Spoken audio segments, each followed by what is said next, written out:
Right now, someone weaker than you is winning. Why? Because they look certain. They speak without hesitation. They act as if the world owes them everything, and the world believes them. Meanwhile, you hesitate. You overthink. You wait for the perfect moment, the perfect words, the perfect feeling. And as you wait, someone else takes what could have been yours. Confidence isn't just a trait. It's a weapon. If you don't wield it, someone else will, and they'll use it against you. Machiavelli knew this centuries ago. The bold rise even when they lack skill. The hesitant fall, no matter how brilliant. Because power doesn't belong to the best. It belongs to the most certain. This video is not about motivation. It's not about comfort. It's about control. You're going to learn how to erase hesitation, speak like a ruler, and move like a man who expects to be obeyed. Watch closely. From this moment, your weakness will not be tolerated. It will be replaced. You weren't born weak. You were made that way. Conditioned by repetition, rewarded for obedience, shaped by rules. Trained to please. Trained to ask, is this okay? What lives inside you right now is not a man. It's a servant, programmed to submit, flinching at judgment, waiting for permission. That voice in your head, the one that hesitates, overthinks, apologizes before speaking, that's not you. That's the inner servant. And if you don't kill him, you'll never be free. Machiavelli didn't whisper, he commanded. He didn't wait to be understood. He acted and let others catch up. He didn't ask for power. He seized it because he knew those who ask don't deserve. Your transformation begins with inversion. Every time you want to shrink, expand. Every time you want to explain, pause. Every time you want to apologize, stare. Dangerous confidence isn't born from feeling ready. It's forged by doing what the inner servant would never dare. You walk faster. You take up space. You stop nodding. You stop softening your tone. You speak as if your words are decisions, not suggestions. Confidence is not a mindset. It's an identity, and that identity is built through defiance, not against the world, but against the version of you that still wants to serve. Here's your first rule. If it makes you small, kill it. If it makes you hesitate, confront it. If it makes you weak, deny it. If it begs to be liked, laugh at it. The world will tell you to be kind, polite, nice. Here's the Machiavellian truth. Nice men are tools. They get used, discarded, replaced. Powerful men are not nice. They are precise, measured, controlled, calculated. And it all starts by slaughtering the little voice inside you that still craves acceptance. You don't need permission. You don't need validation. You need only one thing, the willingness to be feared, not by others, but by your former self. Because once you kill the servant, the ruler awakens. Powerful men don't arrive with noise. They arrive with presence, not through their voice, but through their silence, their stillness, their stare. You don't need to be known. You don't need to be liked. You only need the air to change the moment you enter. That's how a man moves when he owns the room. Not because someone told him he does, but because he behaves as if he always has. Machiavelli saw this in royal courts. The ruler wasn't always the king. Sometimes it was the man in the corner who barely spoke. But when he did, the entire court leaned in. Silence is control. You think talking makes you dominant. It doesn't. It makes you predictable. The quiet man is the threat because no one knows what he's thinking. When you enter a room, you don't look for permission. You don't search for approval. You observe. You absorb. You let others rush to prove themselves while you calculate. Your posture speaks before your mouth does. You move slowly, not from uncertainty, but from mastery. Predators don't sprint unless it's time to strike. Until then, they wait calm, ready. Most people don't even realize how fast they move, how fast they talk, how often they interrupt. All because they're desperate to impress, still trapped under someone else's judgment. But when you walk in as if you own the place, you don't speak to impress. You speak to decide. Every sentence carries weight. Every word feels final. People listen differently. They don't challenge you. They adjust themselves to you. And when others speak, you wait. You let them go first. You let them reveal their hunger, their insecurity, their weakness. Because the one who speaks first usually gives away everything. 78682. know what they fear, and you can bend them at will. You don't chase energy. You create gravity. Because confidence at this level isn't about being liked. It's about making others question their own position simply by standing near you. So you carry yourself as if you've already won, not with arrogance, but with the certainty of a man who doesn't compete, because he's already chosen himself. If they respect you, good. If they don't, better. Because indifference to approval is the final form of power. And if the room wasn't yours when you entered, by the time you leave, they'll remember it as if it always was. Not because you demanded it, but because you didn't have to. Words are not just sounds, they are weapons. Most men speak like they're asking for permission to exist. You can spot them instantly. The rising tone at the end of every sentence. The nervous laughter. The endless, I think, maybe, I'm not sure. They speak as if apologizing for taking up space. That is not speech. That is self-sabotage. Machiavelli knew the truth. Power is not always in what you say, but in how you say it. When you speak as if you cannot be denied, people stop analyzing your words. They submit to the weight of your certainty. Because here's the game. People are not logical. They are emotional. They don't follow truth. They follow conviction. If you sound certain, they'll assume you're right. If you hesitate, they'll assume you're not worth hearing. So what does a Machiavellian voice sound like? It's slow, calm, final. You speak as if your words are not open for debate, as if each sentence is a decree. You speak like a man who already expects to be obeyed. It doesn't matter if you're in a room full of experts. If you sound like a decision, they'll defer. That's the first rule. Sound like the end, not the beginning. And here's what most will never tell you. You don't need to speak often to be respected. Speak before they take their thrones. Back. And if someone challenges you, never defend, redirect. Don't argue. Don't explain. Don't justify. Just say, I disagree. Or better, that's incorrect. And then move on. Because when you refuse to debate, you signal something terrifying, that your reality is not up for negotiation. That's how you control a room without ever raising your voice. Because confidence isn't volume. It's gravity. It's the invisible weight behind your words. The assumption that when you speak, others should listen. When you speak, the room should feel it. Not through noise, not through arrogance, but through unshakable certainty. You're not trying to be right.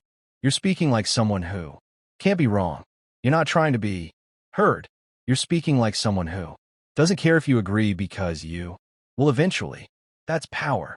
And from this point forward, it's how you speak where you stay. Silent.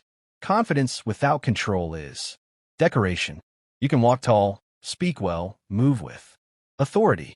But if someone can still trigger you with a sentence, you're not powerful. You're exposed. This is where most men fail. They master presence. They master speech. But their emotions still belong to everyone else. A whisper of disrespect, and they react. A compliment, and they soften. A silence, and they spiral.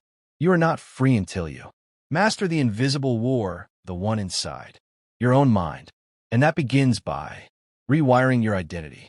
Machiavelli understood this in the courts of power. He didn't fear enemies. He feared dependency, emotional or otherwise. He didn't trust affection. He trusted control. Because once people know what moves you, they know where to press. And once they know where to press, you're not dangerous anymore. You're manageable. And manageable men are discarded the moment they lose usefulness. So here's the transformation. You stop being the man who reacts, and you become the man who calculates. Someone insults you. You don't explain before they take their thrones back. And if someone challenges you, never defend. Redirect. Don't argue. Don't explain. Don't justify. Just say, I disagree. Or better, that's incorrect. Then move on. Because when you refuse to debate, you send a silent, terrifying signal. Your reality is not up for negotiation. That's how you control a room without ever raising your voice. Confidence isn't volume, it's gravity. It's the invisible weight behind your words. The unspoken assumption that when you speak, others should listen. When you speak, the room should feel it. not through noise, not through arrogance, but through unshakable certainty. You're not trying to be right. You're speaking like someone who can't be wrong. You're not trying to be heard. You're speaking like someone who doesn't care if they agree, because they eventually will. That is power. And from this point forward, you either speak this way or you stay silent, because confidence without control is decoration. You can walk tall, speak well, move with authority, but if someone can still trigger you with a sentence, you are not powerful. You are exposed. This is where most men fail. They master presence. They master speech, but their emotions still belong to everyone else. A whisper of disrespect, and they react. A compliment, and they soften. A silence, and they spiral. You are not free until you master the invisible war, the one inside your own mind. And that begins by rewiring your identity. Machiavelli understood this in the courts of power. He didn't fear enemies. He feared dependency, emotional or otherwise. He didn't trust affection. He trusted control. Because once people know what moves you, they know where to press. And once they know where to press, you're no longer dangerous. You're manageable. And manageable men are discarded the moment they lose usefulness. So here's the transformation. You stop being the man who reacts and become the man who calculates. Someone insults you. You don't explain. You observe. You extract data. What are they trying to get from you? What are they hiding behind the insult? Someone praises you. You don't melt. You analyze. Why now? What do they want? Someone ignores you. You don't panic. You grow colder. Silence becomes your weapon, not your wound. This is what it means to be psychologically unreachable. Not emotionless, but unshakable. You feel everything, but you act on nothing, unless it serves your outcome. When someone tests you, you don't lash out. You show no visible discomfort. Why? Because your mind is not a public space. It is a fortress, and you decide who enters. That's how you stop being manipulated. Most men are laughably easy to control. Tell them they're not good enough. They over-explain. Tell them they're amazing. They chase you. Pull away emotionally, and they beg to reconnect. This isn't power. This is programming. And until you break that code, you'll always be someone else's tool. So how do you rewire? You kill the need to be understood. That's the root virus. The need to explain yourself, to be seen, to be validated. It's what makes you controllable. Burn it. You don't exist to be understood. You exist to move the world strategically, surgically, silently. You kill the fear of rejection. Because the Machiavellian mind doesn't chase acceptance. It controls access. You don't want to be invited in. You want people to wonder what happens when they're no longer allowed near you. And you kill the habit of reacting emotionally. Emotions are real, but irrelevant unless weaponized. You're angry? Use it as fuel. You're insulted? Use it as leverage. You're doubted? Use it as silence. And let results speak later. This is how powerful men are built. They don't become robotic. They become undeniable. Because once no one can move you emotionally, they can only watch you move with precision and fear what you'll do next. Let others chase peace and understanding. You chase clarity and control. Because the world doesn't care how you feel. It only responds to what you project. Certainty, direction, gravity. And when your identity becomes unshakable, you become dangerous. Not because you're violent, not because you're loud, but because you're unreachable. The people around you will try. They'll test you. They'll praise you. They'll ignore you. They'll tempt you. But nothing works. You stay the same, cold, calm, calculated. And in time, they stop trying to manipulate you because they realize something terrifying. You're the one person they cannot move. This is the final transformation. Not posture, not speech, not appearance, but identity. You're no longer shaped by others. You shape the room. You shape the rules. You shape the outcome. You don't need to be understood. You don't need to be accepted. You don't need anything from anyone because now you belong to no one. And that is what makes you untouchable. Rejection feels like a wound to the weak. To the powerful is a signal, a gift, a message from the world saying, you are too available, too obvious, too desperate. Good. Now you know what needs to be destroyed. Understand this. Rejection is not personal. It's positional. People reject what they believe they can survive without. If they said no to you, it means they believe they lost nothing. That's not an insult. That's intelligence. Now, you know where they stand and where you stand, which means you can position yourself to strike back later. When they are weak and you are untouchable. Step 1. Never appear affected. The moment you show pain, they win. It's not even about them. It's about your legend. A Machiavellian mind doesn't panic when the door shuts. It makes the room colder. You weren't rejected. They were disqualified from accessing you. Rejection is only real when you acknowledge it. So don't react. Evolve. Step 2. Withdraw your presence like a weapon. When something taken for granted disappears, its value is suddenly felt. That's exactly what you do when rejected. Vanish. No explanations. No emotional farewells. Just strategic absence. And while they feel the void, you build. Machiavelli said, men should be either treated generously or destroyed because they take revenge for slight injuries, but not for ones too severe. So don't hurt them. Make them irrelevant. Make your silence louder than your words. Make them wonder where you went, how far you've gone, and whether they ever truly had access to you at all. Step 3. Reframe the narrative. Rejection only has power if it looks like you were chasing something. Rewrite the story. Not for them, but for yourself. You weren't rejected. You stepped out of a game too small for you. You allowed them to say no because you were observing. You gave them one opportunity to recognize power. They failed, and in that failure, they told you everything you needed to know. Now you vanish and upgrade. Step 4. Convert rejection into control. Rejection is clarity. Most people live in confusion, not knowing who respects them, who uses them, who fears them. Rejection slices through that fog. Now you know who's blind. Now you know where your power has yet to reach. So refine your edge. Sharpen your image. Amplify your value so loudly that those who once ignored you must now explain themselves when they speak your name. And when they come back, and they will, you won't need to reject them. You'll have already evolved beyond their reach. That's control. Silent. Permanent. Elegant. Step 5. Weaponize your comeback. The goal is never revenge. Revenge is emotional. Machiavellian power is calculated. So you don't get back at anyone. You let time do that for you. You reappear only when your presence creates discomfort, when your success is so visible they cannot avoid it.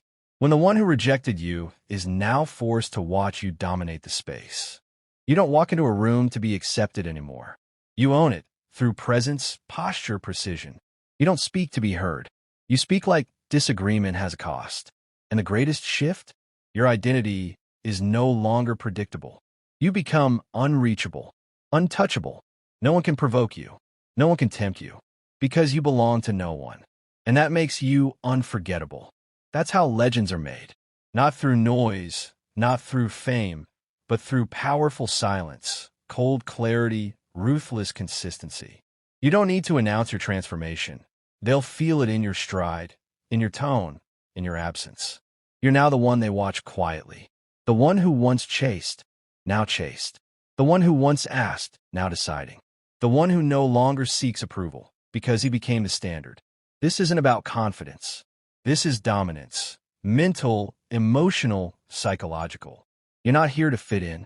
You're here to move the pieces, bend the room, and haunt their memory, even in silence. Because legends don't beg. They don't explain. They exist, and the world rearranges itself around them. Final command. If you're done chasing, like this.